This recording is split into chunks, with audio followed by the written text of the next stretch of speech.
आता पेट्रोलचा खर्च विसरा, घरी आणा इलेक्ट्रिक स्टायलिस्ट इलेक्ट्रिक गाडी. 100% भारतीय बनावटीची इलेक्ट्रिक्स ईव्ही इलेक्ट्रिक गाडी आता उपलब्ध. 5 वर्षांची वॉरंटी, आकर्षक कलर्स आणि स्पोर्ट्स डिझाईन. एकदा चार्ज करा आणि 100 ते 140 किलोमीटर पर्यंत रेंज. अत्याधुनिक सर्व्हिस सुविधा, लोन सुविधा सुद्धा उपलब्ध. आजच भेट द्या साई मोटर्स, किसान चौक, इचलकरंजी. संपर्क 93 73 27 57 52 किंवा 0230 299 77 66. नो पेट्रोल नो टेन्शन, इलेक्ट्रिकचा स्मार्ट पर्याय.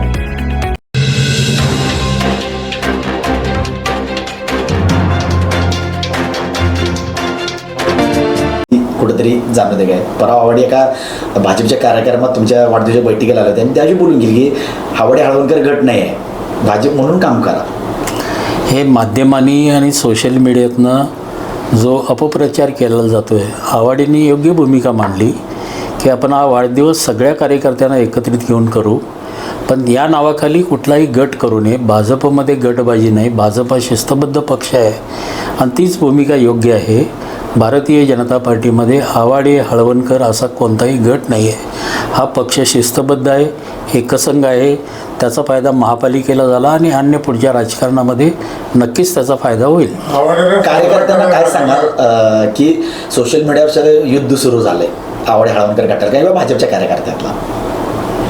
नाही, भाजपच्या कार्यकर्त्यांना माझी विनंती राहील की अशा पद्धतीनं सोशल मीडिया आणि माध्यमांच्या माध्यमातून अशा पद्धतीचा विनाकारण वाद पित्तुष्ट समाजासमोर नेऊन इचलकरंजी जनतेला जे अभिप्रेत आहे आपल्याकडून, त्यामध्ये कुठेतरी त्या भूमिकेला छेद दिल्यासारखं होईल. त्यांनी संयम पाळावा अशी माझी विनंती आहे. कारण की भाजपला एक हाती सत्ता लोकसभेला दिलेली आहे, विधानसभेला दिलेली आहे, महापालिकेत जनतेने कौल दिला आहे. त्यामुळं काय वाटतंय ह्या कार्यकर्त्यांनी काय करावं? कार्यकर्त्यांना निश्चितपणाने स्वाभाविक असं वाटतं की त्यांना मान सन्मान मिळावा आणि आमची ती जबाबदारीच आहे कार्यकर्त्यांना मान सन्मान देणं. आता आपण 43च्या 43 नगरसेवक आमचे हे मांडवा खालनं जातील. कोणी सभापती होईल, कोणाला योग्य संधी मिळेल, जिल्ह्याच्या कमिटीवर मिळेल, राज्याच्या कमिटीवर मिळेल. कार्यकर्त्यांचा सन्मान वाढवण्याची भूमिका आवाडेंची आणि आमची राहील, तो आम्ही त्यांना न्याय देऊ. तुमचं पुनर्वसनाचा प्रश्न उद्भवला होता. चंद्रकांत दादाने सांगितलेलं की तुमचं पुनर्वसन केलं जाईल. काय वाटते तुम्हाला? माझ्या पुनर्वसनाचा प्रश्नच नाही आहे. त्यांनी मला त्यावेळेला सांगितलं होतं की तुम्हाला योग्य ठिकाणी संधी दिली जाईल, पण मला 2-2, 3-3 वेळा विधानसभेचं तिकीट ज्या पक्षाने दिलं, महामंत्री केलं, विविध संघटनेची पदं दिली. आजही मी पक्षासाठी काम करतो आणि पक्ष माझ्यावर जबाबदारी टाकेल ती मी स्वीकारतो. मागणं हे पक्षाकडे आमच्या पक्षाची सिस्टीम नाही.